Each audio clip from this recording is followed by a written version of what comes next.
क्या हो अगर आप एक ऐसे आइलैंड पर फंस जाए जिसके चारों तरफ बस पानी ही पानी हो। आज की कहानी एक ऐसे ही मुसाफिर की है जो एक दुर्घटना की वजह से आइलैंड पर 4 साल से ज्यादा के लिए फंस जाता है।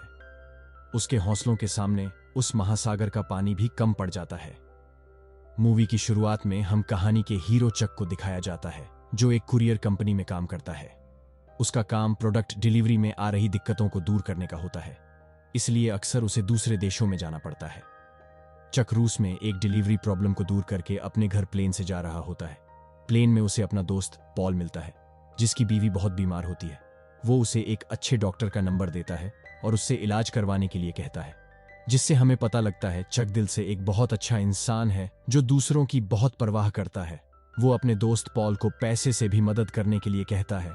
नेक्स्ट सीन में हम उसे घर पर देखते हैं जो क्रिसमस पार्टी के लिए आया होता है। रात को डिनर के समय चक अपने दांत में थोड़ा सा दर्द महसूस करता है। उसी रात चक को मलेशिया में एक समस्या का समाधान करने के लिए बुलाया जाता है। उसकी प्रेमिका कैली उससे नाराज हो जाती है, इसीलिए चक नई साल तक लौट आने का वादा करता है। कैली उसे कार से एयरपोर्ट तक छोड़ने जाती है। जाने से पहले कैली चक को उसके दादा की पॉकेट घड़ी देती है जिसमें उसकी एक तस्वीर होती है। चक उसे एक छोटा बक्सा देता है और कहता है कि वह नए साल की पूर्व संध्या पर उसे खोल सकती है। दरअसल उस बॉक्स में सगाई की अंगूठी रखी होती है। इसके बाद में चक निकल जाता है। कुछ समय तक सोने के बाद में चक प्लेन के कैप्टन से लोकेशन के बारे में पूछता है। कैप्टन उसे प्रशांत महासागर में होने की जानकारी देता है। तभी उन्हें आगे तूफान होने की सूचना मिलती है, इसलिए कैप्टन प्लेन की दिशा बदल लेता है।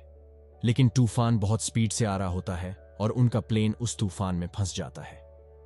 कैप्टन चक को जल्दी से लाइफ बोट दे देता है क्योंकि प्लेन को कंट्रोल करना बहुत ही ज्यादा मुश्किल हो रहा होता है। बदकिस्मती से उनका प्लेन प्रशांत महासागर में क्रैश हो जाता है। वो सही समय पर अपनी लाइफ बोट को खोल लेता है जिसकी वजह से पानी के ऊपर आ जाता है। वो बोट को कस के पकड़ लेता है और तूफान से बचने में सफल हो जाता है। उसे कुछ नहीं पता होता वो बोट उसे किधर ले जा रही है। वो बस उस तूफान से बचना चाहता था।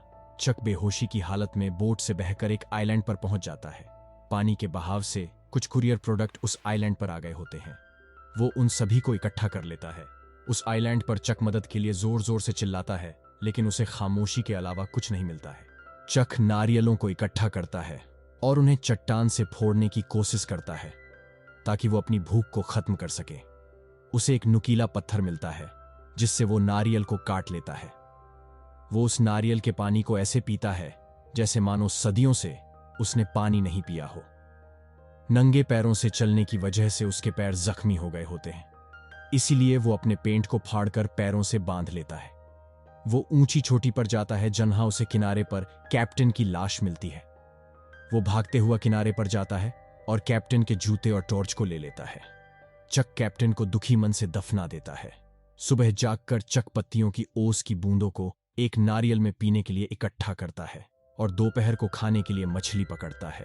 उसे मछलियां कच्ची ही खानी पड़ती है क्योंकि उसके पास में आग जलाने का कोई भी साधन नहीं होता है। ऐसा करते हुए कुछ महीने बीत जाते हैं। रात को चक किनारे पर पेशाब करने जाता है। तभी उसे दूर महासागर में उसे एक रोशनी दिखाई देती है जो एक शिप से आ रही होती है। उसे वो रोशनी एक आशा की किरण की तरह दिखाई देती है जो उसे इस नरक से निकाल सकती थी। वो अपनी टॉर्च को जलाकर हेल्प हेल्प चिल्लाने लग जाता है, लेकिन उसे कोई रेस्पॉन्स नहीं मिलता है। वो अपनी बोट को लेकर उस शिप के पीछे भागने लग जाता है। उसकी बोट बहुत ज्यादा कमजोर हो गई होती है, इसलिए बोट सागर की लहरों का सामना नहीं कर पाती है। बोट उल्टा पलट जाती है और पत्थर से टकराने की वजह से उसका पैर कट जाता है। वो कराहता हुआ किनारे तक आता है और अपनी गुफा में जाकर सो जाता है। वो अपनी टॉर्च को बंद करना भूल जाता है जिससे उसकी सारी बैटरी खत्म हो जाती है। अगले दिन वो कुरियर बॉक्सों को खोलने का फैसला करता है। उसे एक बॉक्स में वॉलीबॉल मिलती है जिसे वो अपना दोस्त बना लेता है और उसका नाम विल्सन रख लेता है। दूसरे बॉक्सों से उसे आइस स्केटिंग के जूते मिलते हैं। उन जूतों का उपयोग वो लकड़ी काटने और नारियल फाड़ने के लिए करता है। वो एक बॉक्स को ओपन करने से छोड़ देता है और मन बनाता है इसे उसके सही पते तक जरूर डिलीवर करेगा। चक लकड़ी से आग जलाने की कोशिश करता है, लेकिन वो बुरी तरह से असफल हो जाता है। बांस की लकड़ी की वजह से चक के हाथ में चोट लग जाती है। चक किनारे पर बैठकर अपने खून से वॉलीबॉल पर एक चेहरा बना देता है और उससे बातें करने लग जाता है। वो फिर दोबारा से आग जलाने की कोशिश करता है, लेकिन इस बार वो सफल हो जाता है। वो पहली बार पकी हुई मछली खाता है। अकेले रहने की वजह से चक परेशान हो जाता है और उस वॉलीबॉल से, जिसका नाम उसने विल्सन रखा था, उससे बातें करना चालू कर देता है। नारियल खाने की वजह से उसका दांत दोबारा से दर्द करने लग जाता है। चक विल्सन को एक चुटकुला सुनाता है और अपनी प्रेमिका की एक कोयले से बनी हुई पेंटिंग दिखाता है। दांत में ज्यादा दर्द होने की वजह से वो उसे उखाड़ फेंकता है, जिसमें उसे बहुत ज्यादा दर्द का सामना करना पड़ता है।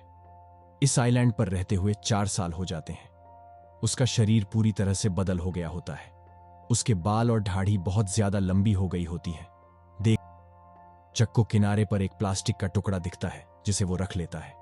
चक अब आइलैंड पर रहकर थक चुका होता है, इसीलिए वो उस आइलैंड से जाने का फैसला करता है। वो नारियल और जंगली लकड़ियों से एक नाव बनाता है और रस्सी के लिए पेड़ों की छाल का उपयोग करता है। अगले दिन चक विल्सन और कुरियर पैकेट को लेकर उस लकड़ी की नाव से निकल जाता है। वो लकड़ी के चप्पुओं से अपनी नाव को चलाता है। तभी उसके सामने एक बहुत बड़ी पानी की लहर आती है, लेकिन उसके हौसले के सामने वो बहुत छोटी हो जाती है और सागर में आगे निकल जाता है।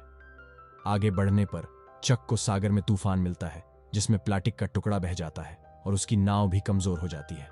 लेकिन वो हार नहीं मानता है और आगे बढ़ते रहता है। नाव पर उसकी आंख लग जाती है, जिसकी वजह से विल्सन सागर में बह जाता है। जागने पर चक उसे लाने के लिए सागर में कूद जाता है, लेकिन तब तक वो उससे बहुत दूर जा चुका होता है। चक फूट फूट कर रोने लग जाता है, क्योंकि उसने अपने एकमात्र दोस्त को खो दिया होता है। रोते रोते वो नाव पर बेहोश हो जाता है। जब वो जगता है, उसके पास से एक मालवाहक जहाज गुजरता है, लेकिन उसके शरीर में इतनी ताकत भी नहीं होती कि वो अपनी मदद के लिए चिल्ला सके।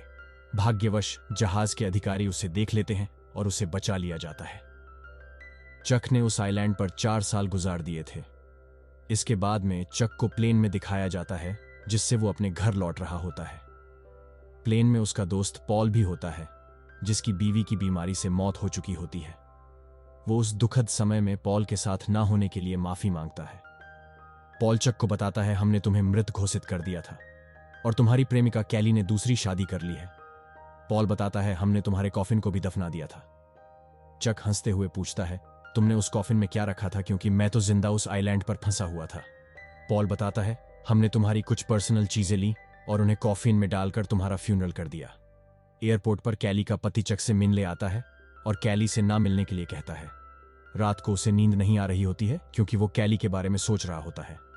इसलिए चक टैक्सी लेकर कैली के घर चला जाता है। कैली उससे माफी मांगती है और बताती है, जिस आइलैंड पर तुम फंस गए थे उसका नाम कोका आइलैंड था।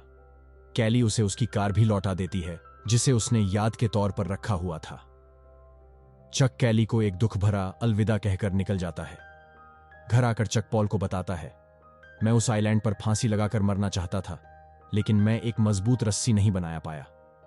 वन्हा पर मैं पल पल मर रहा था, लेकिन एक होप थी जो मुझे जिंदा रख रही थी।